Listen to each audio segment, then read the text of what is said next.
Anti-Semitism, Zionism, and the Defense of Palestinian Rights by Suzanne Weiss. The Holocaust in Defense of the Palestinians. This article is based on a talk given to a meeting of Muslim Unity of Toronto on December 23, 2006. 60 years ago, a mass slaughter, a Holocaust, was carried out against European Jews. Today, its memory is being misused to build support for Zionism and to oppress and murder the Palestinians. Prime Minister Stephen Harper says that Canada must not talk with Hezbollah or Hamas, organizations that defend Palestinians, because they advocate wiping Israel off the face of the earth, an objective that he says is ultimately genocidal, that is, another Holocaust. Globe and Mail, December 21, 2006. He uses this excuse to justify punishing Palestinians for electing Hamas by cutting off aid to their government. This is the Stephen Harper who on July 14, 2006, called Israel's slaughter of the Lebanese, in which 1,123 Lebanese were killed, 30% of them children under the age of 13, a measured response to the abduction of 2 Israeli soldiers. The Harper government and its allies are trying to make it a crime to oppose the Zionist state of Israel. For this supposed crime, they punish Hamas and Palestinians with bombs, shootings, and blockade. And even here in Canada, universities discipline students and professors that speak out against Zionist crimes. How can they call replacing the Israeli state with a democratic united Palestine genocide? The country of Czechoslovakia was dissolved in 1993, wiped off the face of the map. The apartheid state of South Africa was abolished in 1994. In both cases, this was not a genocide, but a peaceful settlement. Why do Canadian officials speak so irresponsibly? They use the Holocaust as an excuse to smother dissent. Because the German Nazis killed 6 million Jews, the United States, Canada, and Israel insist that Palestinians must pay the price today. Misuse of the Holocaust. We are told that because Hitler killed the Jews, the Zionist state is needed today, supposedly to protect the Jewish people. Protect them against whom? Against the Nazis? No, against the Palestinians. This is the motivation for Canada's government's public campaign against the Nazis' Holocaust. Canadian schoolchildren today know more about the Holocaust than they know about the crimes in our own country. Crimes such as stealing the lands of the Indigenous people or throwing Canadians of Japanese descent into concentration camps during World War II. In Washington, the United States government has sponsored an imposing Holocaust museum. Why is there no such museum to the Vietnamese, millions of whom were killed in the United States war against their country? When the Nazi campaign against the Jews was in full swing, Canada's Prime Minister at the time, Mackenzie King, praised Hitler, see Irving Abella, None is Too Many. Few voices protested Hitler's mass murders. The Catholic Church kept silent. The United States and Canada excluded Jewish refugees. For several decades after, governments said little about this horrendous crime. But as the Israeli army proved it could defeat in battle the neighboring Arab states, the United States moved to build up the Israeli military as a weapon against the Mideast peoples. They needed an excuse for this provocative campaign, and they found it in the Holocaust.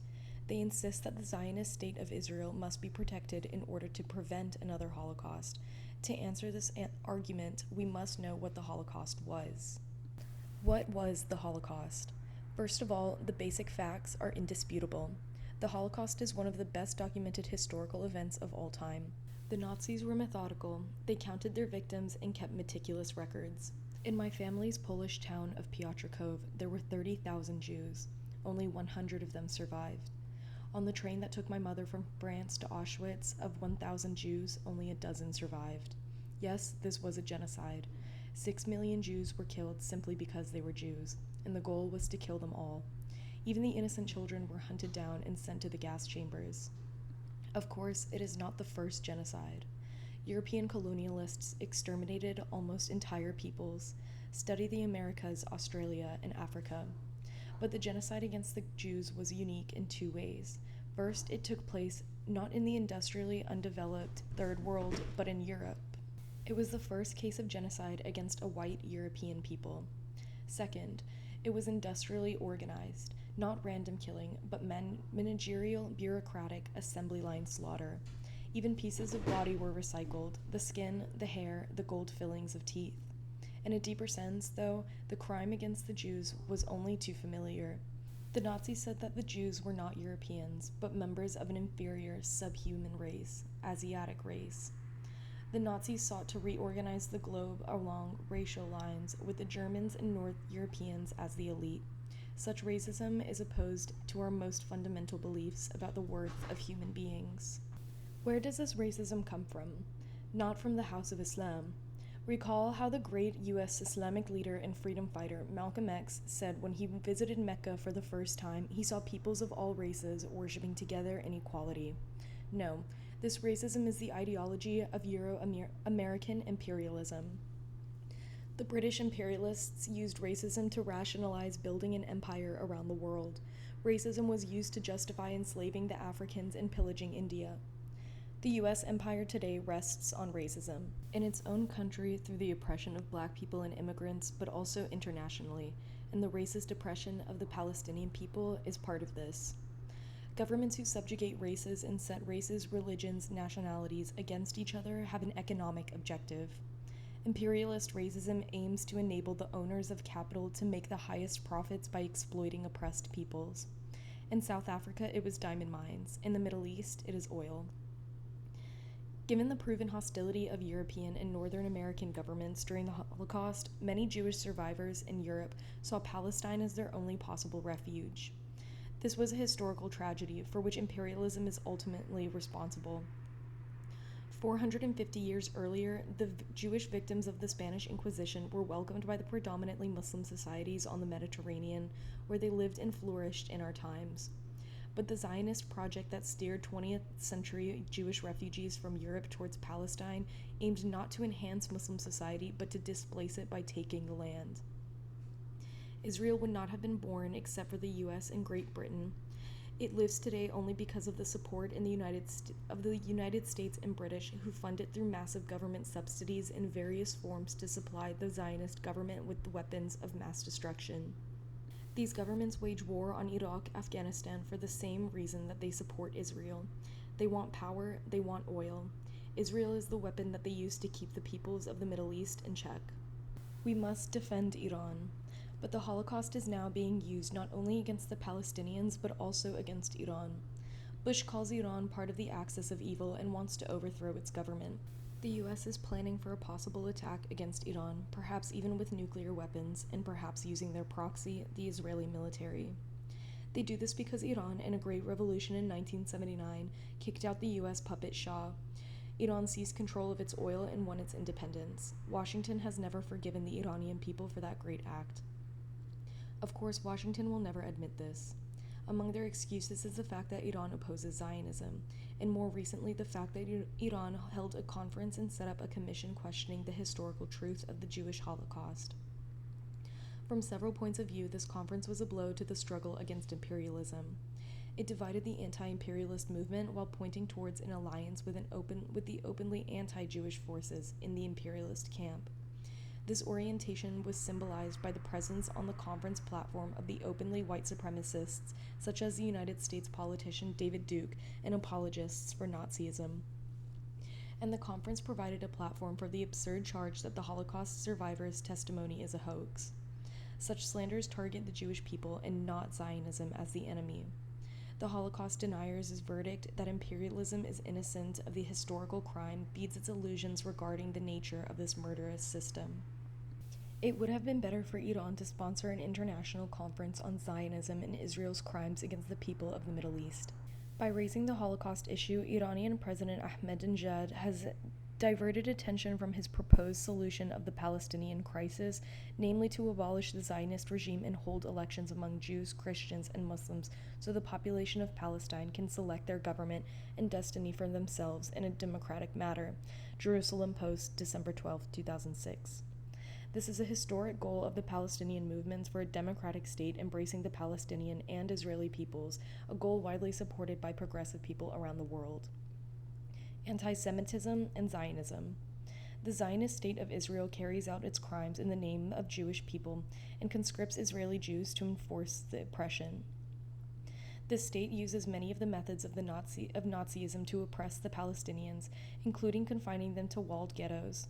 It is understandable that many victims of Zionism feel resentment against Jews, but we cannot blame all Jews for the crimes that Israel commits in their name, any more than we blame all Americans for Bush's crimes in Iraq or all Canadians for Stephen Harper's crimes in Afghanistan. We must focus on our real enemy, Zionism and imperialism. The Palestinian liberation movement itself has never been motivated by anti-Jewish feelings. It simply wants the right for Palestinian people, including the exiles, to live in peace with equal rights on their native land. The Arab communities of North Africa and the Middle East had no share in the guilt for the Holocaust. There is no tradition of anti-Semitism in Islamic civilization. The prejudice against Jews grew up in Christian Europe, hand in hand with racism, an aspect of the growth of capitalism. And imperialism, above all European American imperialism, is still the source in which this poison spreads. The Jewish Holocaust's true lessons. There are two important lessons in the story of the murder of Europe's Jews. First, that there is no limit to the savagery of imperialism. If not opposed, it will exterminate entire peoples, like the Palestinians. Second, to fight back against imperialism, we need a broad unity of peoples of many faiths and nationalities. In my own background lies an example of this concept. I was born to a Jewish family in France during the Second World War. The French government was then rounding up the Jews solely because of their religious and ethnic background and deporting them to Hitler's death camps. My parents belonged to a Jewish resistance organization. It was united with other immigrant groups and with French working people, Jewish, Christian, and Muslim together, in the battle against the Nazis. The resistance saved the lives of thousands of Jewish children in France, including me, and this resistance struck heavy blows against French racism and anti-Jewish hatred, which are felt to this day. Today we must join in similar broad alliance, this time to defend the Palestinians and to oppose Zionism. The Zionists' aggressive policies in the Middle East are against the interests of Jewish peoples and Palestinians alike, all of whom have stake in a peaceful and united Middle East. Palestinian liberation offers the Jewish people in the Middle East the prospect of brotherhood and peace. United against Zionism. Venezuela is today in the lead in building anti-Zionist unity. That country campaigned strongly against the Israeli war in Lebanon. Venezuelan President Hugo Chavez did not hesitate to condemn the U.S. sponsors of Israeli aggression and to withdraw his country's ambassador from Israel. The hand of the Americans is spurring Israel on, he told the Arab TV network Al Jazeera on August 4, 2006. The real threat to the world is the imperialistic threat posed by the United States, he said. We must defeat imperialism in this century so that this elite will not annihilate the world. This is Chavez's message to all of us. The Venezuelan people have endorsed this policy with a 63% vote for Chavez in their elections. They are repaying the very great debt that their country owes, that we all owe, to those in the Mideast who resisted Zionism and imperialism. In a United Nations debate on January 26, 2007, Venezuela stated that Israel's excesses have led to a new Holocaust against the Palestinian people and that Iraqis are also victims of the Holocaust. In Canada, we have built a broad alliance for Palestinian liberation called the Coalition Against Israeli Apartheid, CAIA, uniting Muslims, Christian, and Jewish fighters against Zionism. CAIA has a Jewish sister organization called Not in Our Name, NION. We have launched a nationwide joint campaign for a boycott and sanctions of the Zionist state of Israel. The first focus of action is a boycott of the Chapter/Indigo bookstore chain, whose majority owners use their profits to build Heseg, the foundation that recruits non-Israelis to fight in the Israeli military. As Israeli soldiers, they participate in operating checkpoints that restricts Palestinian freedom of movement, enforcing the occupation of Palestinian land, in an army that has a documented history of human rights violations. The CAIA initiative is a promising beginning to educate and inform the public on the issues in the Palestinian struggle. It is an excellent way to oppose Israel's crimes in the Middle East and to rally as we did against South Africa's apartheid system. Those who wish to be active in this process should get in touch with the CAIA at www.caiaweb.org or email endapartheid@riseup.net. We should press forward these and other efforts to liberate the Palestinians and to put an end to Zionist and imperialist wars and oppression in the Middle East. Anti-Jewish prejudice yesterday and today. Editor's note: Anti-Semitism is a much used and much misunderstood concept. This epithet is often wrongly applied to position of the Israeli state's apartheid-like policies, such as the Statement in Defense of Palestinians adopted by the Canadian Union of Public Employees Ontario Convention in May. Yet anti-Jewish prejudice remains deeply rooted in capitalist society and continues to pose a deadly threat to all working people. This is the text of a talk given by Suzanne Weiss in Toronto on April 29, 2006. In 1919, Vladimir Lenin, the great leader of the Russian Revolution, gave a brief talk on anti-Semitism that was recorded for use among the Russian peasantry. Anti-Semitism means spreading enmity towards the Jews, he said. It is a remnant of ancient feudal times, when the priests burned the heretics at the stake, when the peasants lived in slavery, and when the people were crushed and inarticulate. In our approach, we see the capitalists fermenting hatred against the Jews in order to blind the workers, to divert their attention from the real enemy of the working people, capitalism. Collected Works, Volume 29, page 252. That sums up both how Jewish prejudice and hatred was born and the form it takes in modern capitalism. But we shall see the rise of Zionism has given a scourge new twist. The history of anti-Semitism.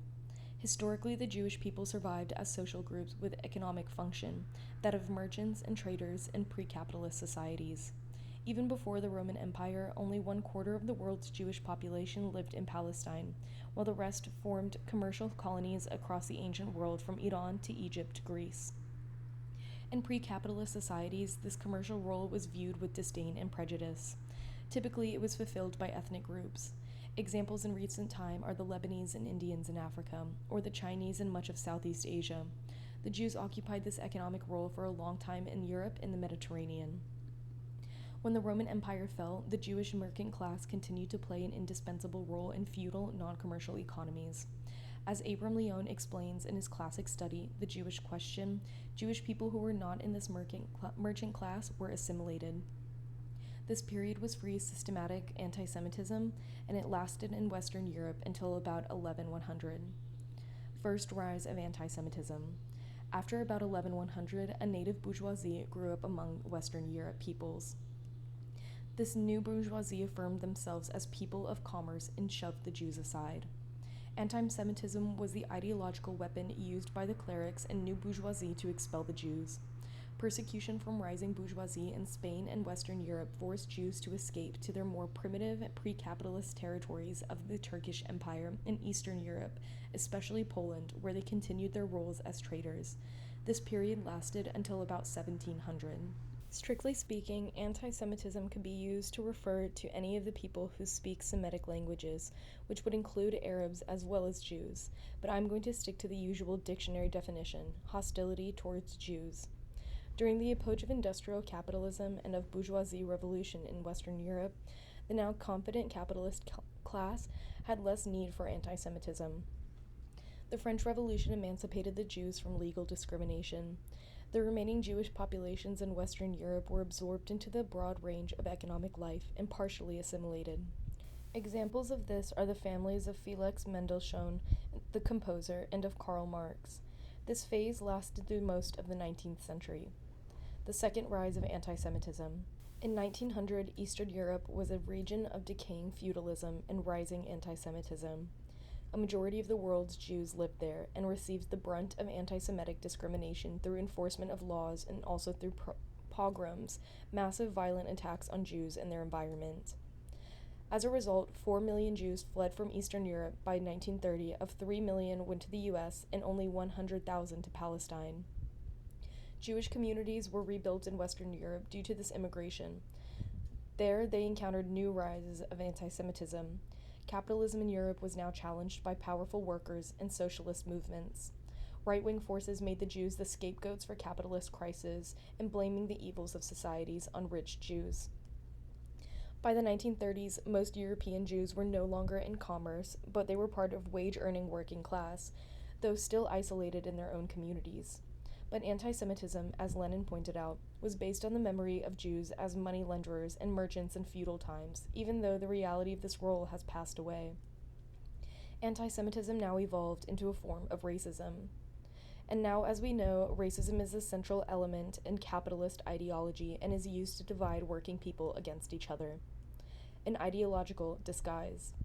In the 1930s, capitalism fell into total economic and social crisis the world all over.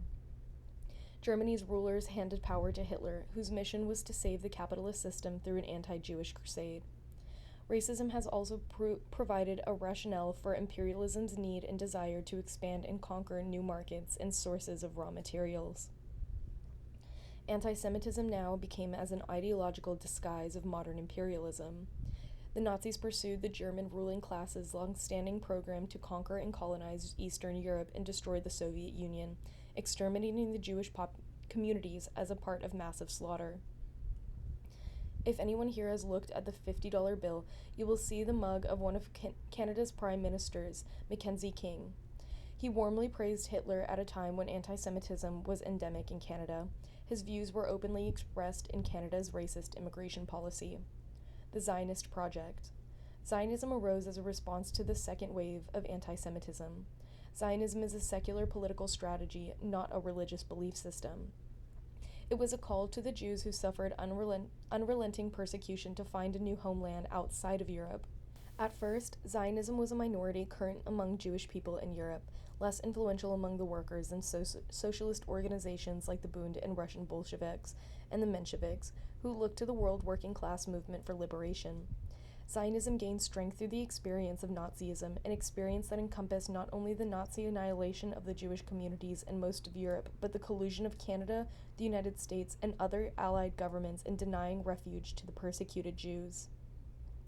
Zionists pointed to the World War II exterminations and discrimination as proof that Jews who lived in the diaspora needed their own country to live in peace without persecution.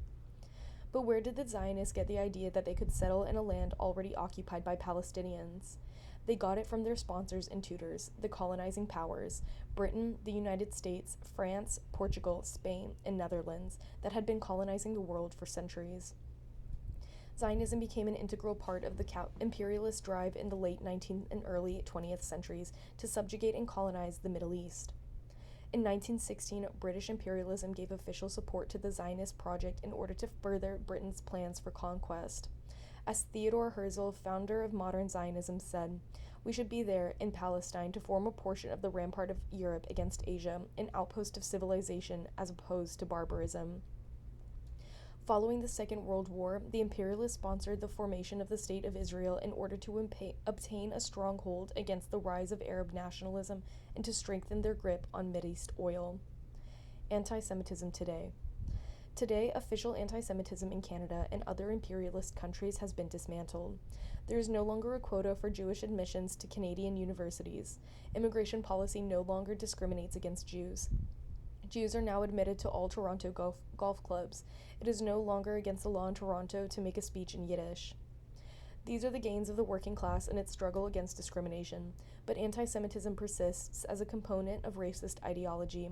It remains part of the baggage of radical rightist groups, and it is expressed, although cautiously, by influential right-wing politicians like Patrick Buchanan in the US or Jean-Marie Le Pen in France. When capitalism once again feels the need to breathe life into such currents, anti-Semitism will be a strong part of their appeal. Zionism breeds anti-Semitism. Meanwhile, there is another kind of anti-Jewish feeling at work today, arising from the Zionist state's war against the Palestinians. The Zionist state carries out its crimes in the name of the Jewish people and conscripts Israeli Jews to enforce this oppression. It is understandable that many victims of Zionism feel resentment against Jews. The crimes of Zionism have made it possible for reactionary forces to use the anti-Zionist feelings as the basis for anti-Semitic demagogy, which tends to divert and weaken the Palestinian struggle. But this is not the same thing as anti-Semitism that is the part of imperialist ideology. Who is the enemy? The enemy is Zionism and imperialism, not the Jewish people. The Palestinian liberation movement itself has never been motivated by anti-Semitism. It simply wants the right for Palestinian people to live in peace on their native land. And the Arab communities of North Africa and the Middle East had no share in guilt for the Holocaust, which is today misused and abused to justify Zionist oppression. Yet Zionist aggression has sparked widespread anti-Jewish feelings in the Mideast today. This problem finds expression in the imperialist countries as well. For example, the Jewish community of France is now subject to harassment and acts of violence, not only from France's own anti-Semitic movements, but on occasion from individuals of Arab origin who strongly identify Jews with the oppression and discrimination they suffer in France. Imperialism jumps on such incidents to build hatred of Islamic peoples. Sometimes it resorts to sheer invention. For example, the National Post on May 19, 2006 fans the flames of the working class divisions and antagonisms with sensationally featured report headlined, "Iran eyes badges for Jews." The next day, the Post shamefacedly admitted under much smaller headline that the report was entirely without foundation. It offered no apology. The best response to this problem is to redouble solidarity, especially within the Jewish community, with the Palestinians and with Muslim victims of oppression in the imperialist countries such as in France, the United States, and Canada. We must oppose every manifestation of Islamophobia, another attempt by imperialism to use racism to divide working people. Imperialism had used 9/11 to launch a witch hunt against the peoples of the Middle East. We should defend the 5 Muslims who have been detained and jailed for years in Canada on secret evidence of conspiracy in 9/11. We should stand for equal rights with the Islamic people who wish to practice their religion. We should oppose Canada's dirty war in Afghanistan and new threats against Iran. Do Zionists run the U.S. government? We often say anti-Zionism is not anti-Semitic, but there's a form of anti-Zionism today supported on the left that opens the door to anti-Semitism.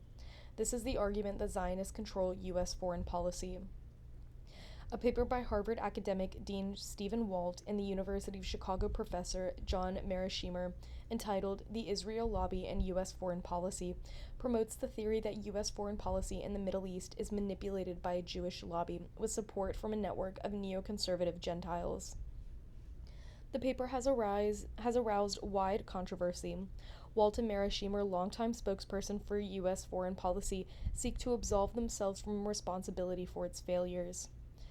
Israel and its supporters are being used as a convenient scapegoats for America's disastrous policies in the Middle East. This is what we should expect from pro-imperialist theorists. More surprising, however, is the fact that some of the left echoes these views.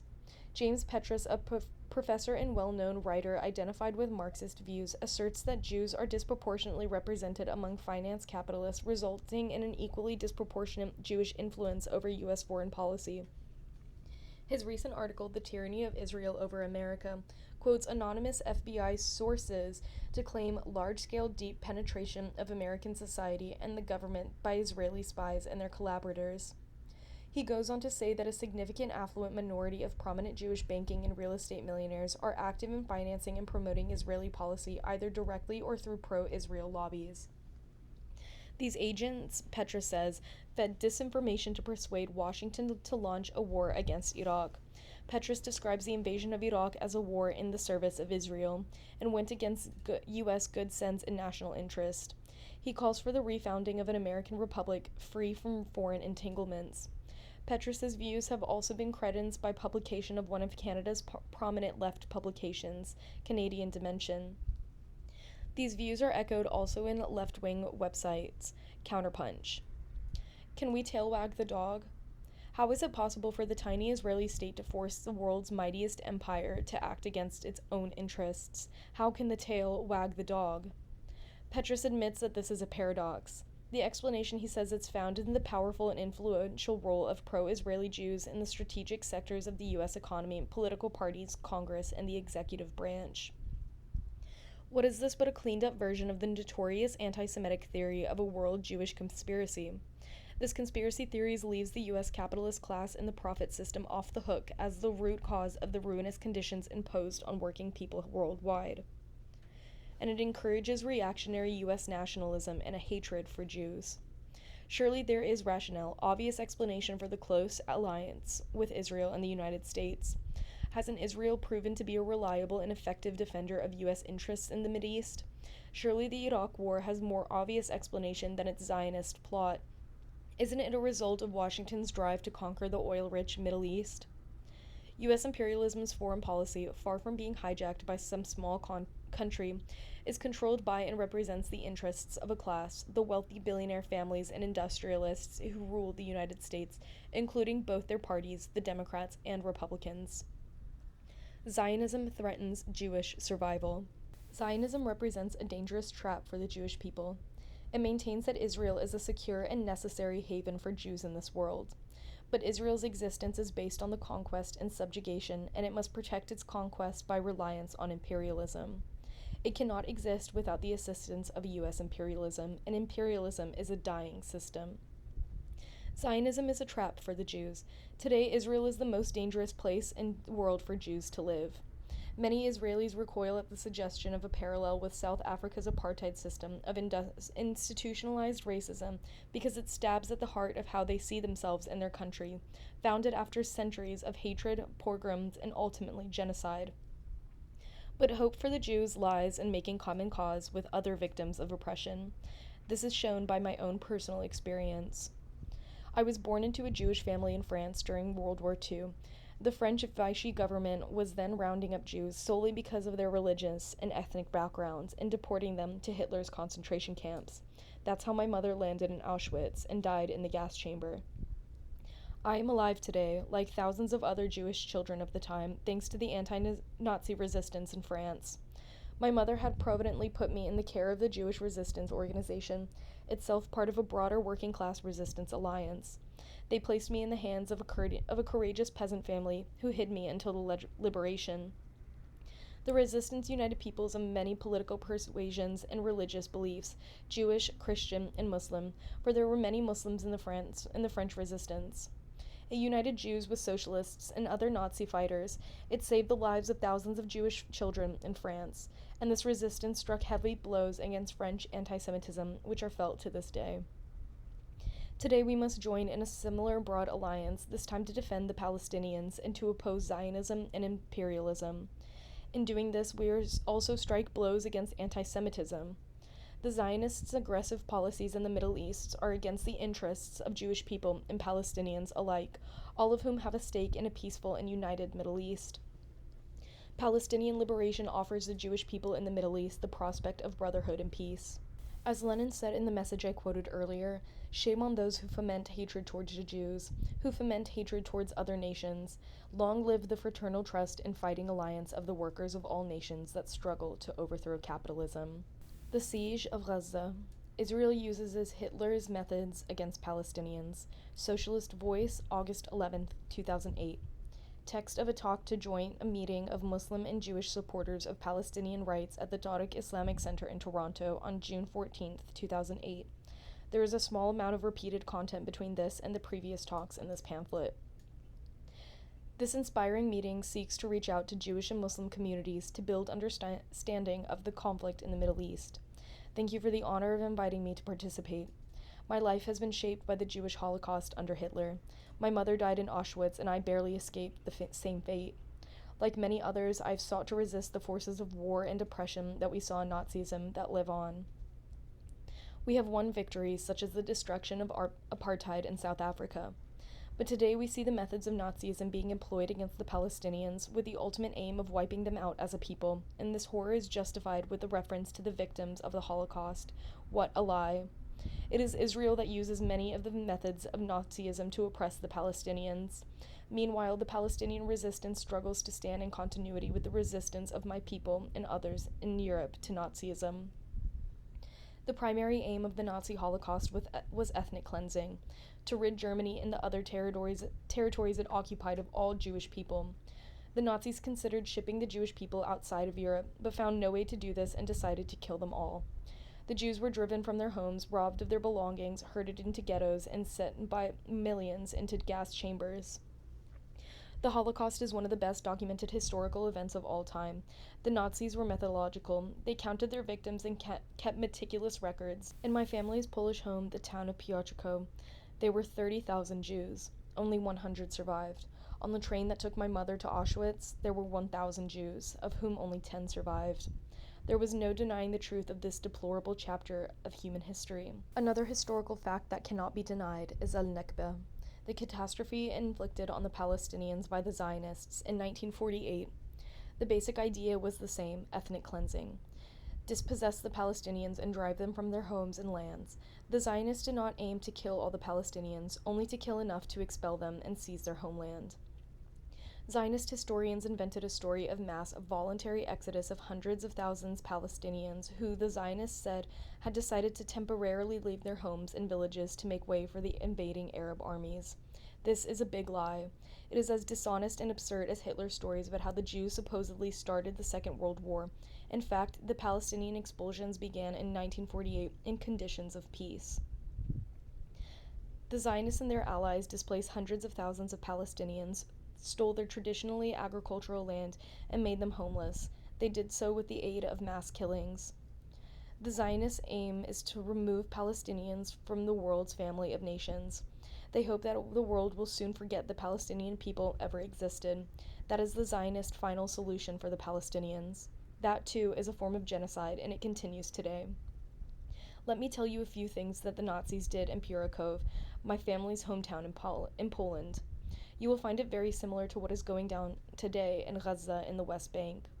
The German Gestapo and its allies expelled the Jewish people of Purakov and society and combined them in a ghetto, surrounded by an immense wall. The idea was to keep everyone on both sides of the wall ignorant and to segregate the lepers, the Jewish people, so that the Nazis could do their dirty, murderous deeds in secret. Inside the ghetto, the Jews were deprived of essentials of life, prevented from entering or leaving. They were harassed and humiliated at checkpoints. Thousands were killed arbitrarily, including the innocent children. The Piotrków ghetto swelled and became increasingly crowded as Jewish peoples from other cities of Poland were herded into it. Ghetto conditions deteriorated. Housing was shockingly overcrowded, and sanitary conditions extremely bad. Epidemics began to spread. There was a Jewish government and Jewish police in the ghetto, but they were controlled by the Nazi authorities. Some Jewish leaders, including a member of our family at Yakov Berliner, organized resistance, but they were hunted down and executed. To anyone who knows the conditions in Palestine today, all of this sounds very familiar.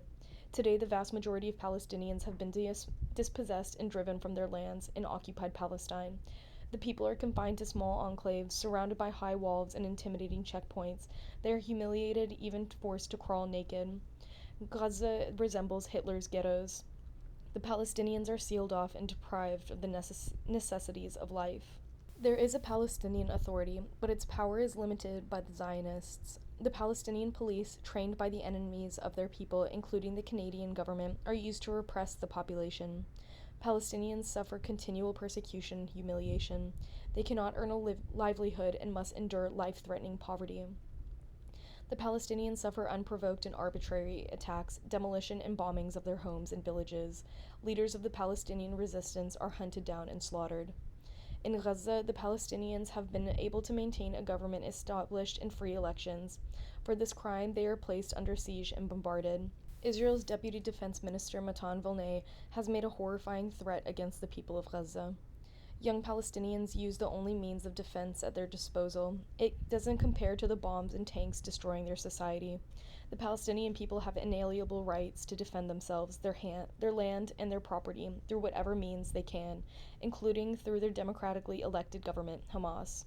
Yet Vilnay has said, if rockets' fire intensifies, they will bring upon themselves, the Palestinian, a bigger Holocaust because we will use all our might to defend ourselves. A bigger Holocaust. The reference to Hitler's actions is clear. This means that Israel will attempt to physically wipe the Gaza population off the map. Powerful forces have tried to erase the crime against the Palestinians from the world's public memory. But the Palestinian people have survived, and their resistance continues with the sympathy of peoples around the world. The truth about the crime against the Palestinians cannot be silenced. The Zionists misuse the memory of the Holocaust to breed and justify new wars in the Middle East. This is a crime against the memory of my family and the other Jewish victims under Hitler. The Zionists act with strong support from the United States, which has its own criminal reasons to see the Palestinians defeated. The Zionists want their exclusively Jewish state, and they want to expand and dominate the region. The United States, with Ottawa's support, wants the oil and other resources. It wants to control all of the Middle East, and that's why they want to conduct war in Iraq and Afghanistan and are menacing Iran. To be against the government of Israel is to not be anti-Jewish or anti-Semitic. We must stand up for justice, for humanity. We oppose the systems of Zionism that oppresses one people, the Palestinians, and endangers the other, the Israeli Jews, while condemning the Jewish people everywhere to a hatred of the world. If the crime against the Palestinians prevails, it would mean that Hitler's spirit has triumphed. To be true of the memory of the victims of the Jewish Holocaust and all of Hitler's victims, we must defend the Palestinians. We must join the resistance struggle to win back their homeland. We can do this here in Canada. We need a united campaign for peace and justice for Palestine, for a society in which all inhabitants, Jewish and Palestinians, have an equal voice and equal rights. All of the Palestinians expelled from the country should have the right to return. During Hitler's time, world governments silently supported these crimes against the Jewish people, including the Canadian government, which refused to accept Jewish immigrants escaping the Holocaust. Today, we cannot allow silence about the crimes that are perpetuated on the Palestinian people. We must demand justice from our own governments. I belong to Not in Our Name, NION, Jewish Voices Opposing Zionism. I am also with the Coalition Against Israeli Apartheid, CAIA. These organizations support Palestinian rights to return and regain their homeland. They call for boycotts, divestments, and sanctions against Israeli apartheid policies. The day will come that the apartheid wall will fall, and we will see the liberation of the Palestinians. It will be a new day for freedom for all of us around the world. Let us work together for that day of liberation, freedom for the Palestinians. Venezuela rallies international resistance to U.S./Israeli attack on Lebanon. Socialist Voice, September 18, 2006. While Israel invaded and brutally bombarded Lebanon in July, most of the world's governments nodded in approval or folded their arms. Venezuela's President Hugo Chavez, by contrast, roundly denounced Israel's aggression against the Lebanese people. It really causes indignation to see how the state of Israel continues bombing, killing, with all the powers they have with the support of the United States, Chavez said August 21 after a military parade in Venezuela's northwestern state of Falcón. It's hard to explain oneself how nobody does anything to stop this horror. Chavez backed up these words with action. Venezuela withdrew its ambassador from Israel. On August 4th, he declared he is not interested in sharing any business, offices, or anything with the Israeli state. Israel responded by recalling its ambassador to Venezuela on August 7th, criticizing what is called Chavez's one-side policy and wild slurs. The Bolivarian government's actions, strikingly bold and courageous in the context of the imperialist-dominated world diplomacy, were consistent with its foreign policy of defending and aiding countries under imperialist attack. Nor did Chavez hesitate to condemn U.S. sponsors of Israeli aggression. I am telling you with all honesty that the hand of the Americans is spurring Israel on, he told the Arab TV network Al Jazeera on August 4th. The real threat of the world is the imperialistic threat posed by the United States, and Israel is one of the imperialistic instruments in this part of the world. Venezuela's Mideast roots. Venezuela's stand in the Mideast conflict also reflects the direct experience of many of its citizens. About 1.5 million Venezuelans are immigrants of descendants of immigrants from Arab countries, many of them recent arrivals from Lebanon and Palestine. There are at least 5 deputies of Arab origin in Venezuela's National Assembly and 1 state governor of Lebanese descent. Across Latin America, 17 million are of Arab descent, of whom 6 million are Muslim. During July, there were many marches in the streets of Caracas and other cities in Venezuela, as well as in Brazil, Argentina, Uruguay, Colombia, to show solidarity with the Lebanese and Palestinians. In 2005, the first Arab South American Summit held in Brazil brought together heads of state and representatives from 33 countries. A U.S. request for observer status was denied. The summit adopted the Declaration of Brasilia, calling for the close ties between South America and the Arab world and criticizing Israeli and U.S. aggression against Palestinians. The solidarity expressed in Brasilia was tested in July this year, when member governments of the South American Trade Pact, Mercosur, held a summit in Cordoba, Argentina. The meeting was also the occasion for Venezuela's formal entry into Mercosur. Plans had been laid out for the signing at the Cordoba Conference of the trade agreement between Mercosur and Israel. but the Mercosur nations refused to sign the accord and instead adopted an official document calling for the ceasefire and end to the attack on Lebanon. The Venezuelan president's participation in the Mercosur summit doubtless played a role in this decision, and surely the presidents of Fidel Castro, who came to sign a Cuba-Mercosur's trade pact, also weighted in this balance. Cuba's solidarity with the victims of Israeli government aggression is of long standing, and the island has no diplomatic relations with Israel.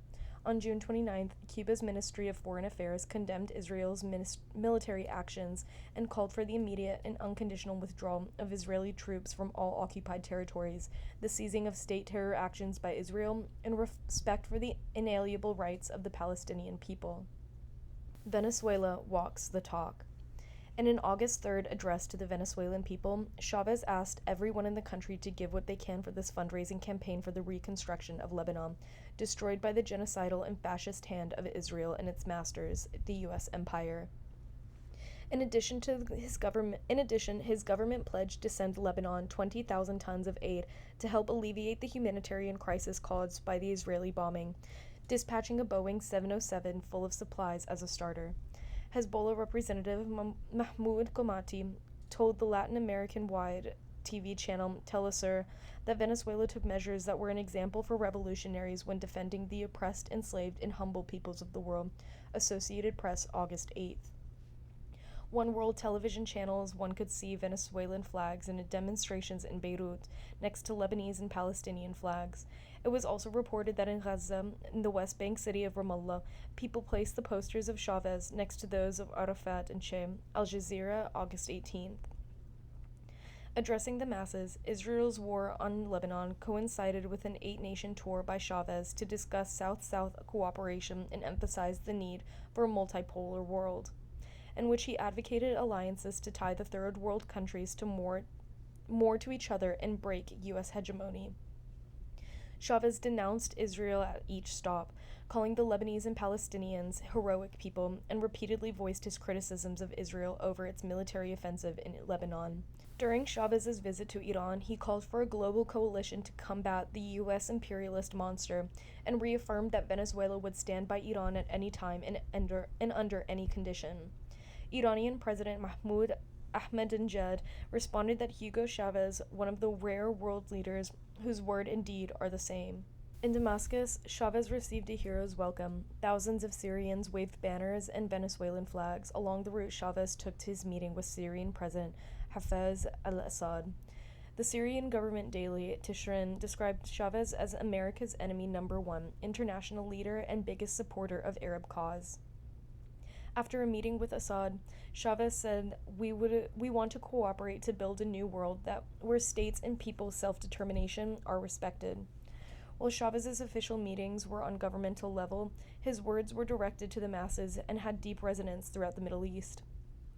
In many prominent Arab newspapers, columnists asked why Arab government leaders could not do for Lebanon what a Latin American non-Muslim leader dared to do. A protest held in Kuwait after Venezuela withdrew its ambassador from Israel featured a long placard of Chavez that declared him a true Arab leader. The Venezuelan news service theheadline.com reported on August 6 that it had been inundated with email from Arab readers supporting Chavez's stand on Israel's war. UN candidacy. The second Arab South American summit took place in Caracas in July with delegations from 15 Arab and 12 South American nations. Among other issues, the summit approved Venezuela's application to join the Arab League, which was accepted in September. It also backed bids by Venezuela and Egypt for seats in the UN Security Council.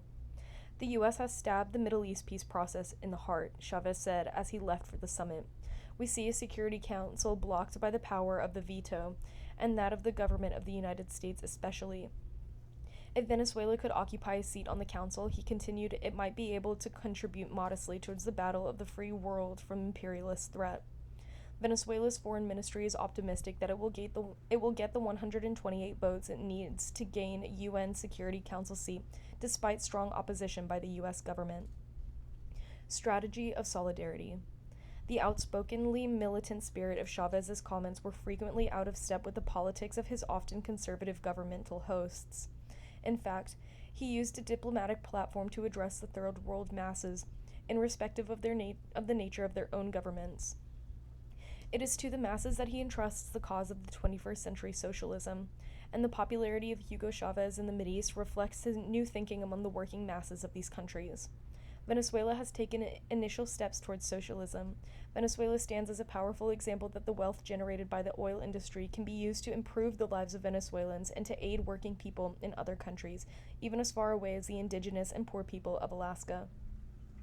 This is a contagious example that may not sit well with the wealthy, aristocratic, and capitalist rulers in such countries as Saudi Arabia, Egypt, and nearby states.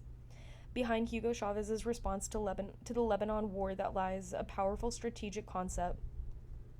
On January 31st, 2005, at the World Social Forum in Porto Alegre, Brazil, he declared it is impossible within the framework of the capitalist system to solve any grave problems of poverty of the majority of the world's population. And U.S. imperialism is not invincible, he said, repeating the words of José de San Martin, an Argentinian independence hero. Let's be free without caring about what anyone else says. Chavez's tour of the Middle East and Africa echoed this theme. If we don't make that better world possible, he said, if we fail through the rifles of the U.S. Marines and through Mr. Bush's murderous bombs, if there is no coincidence and organization necessary in the South to resist the offensive of neo-imperialism and the Bush doctrine is imposed upon the world will be destroyed. Granma, September 5th. As he told Al Jazeera August 4th, we must defeat imperialism in this century so that this elite will not annihilate the world.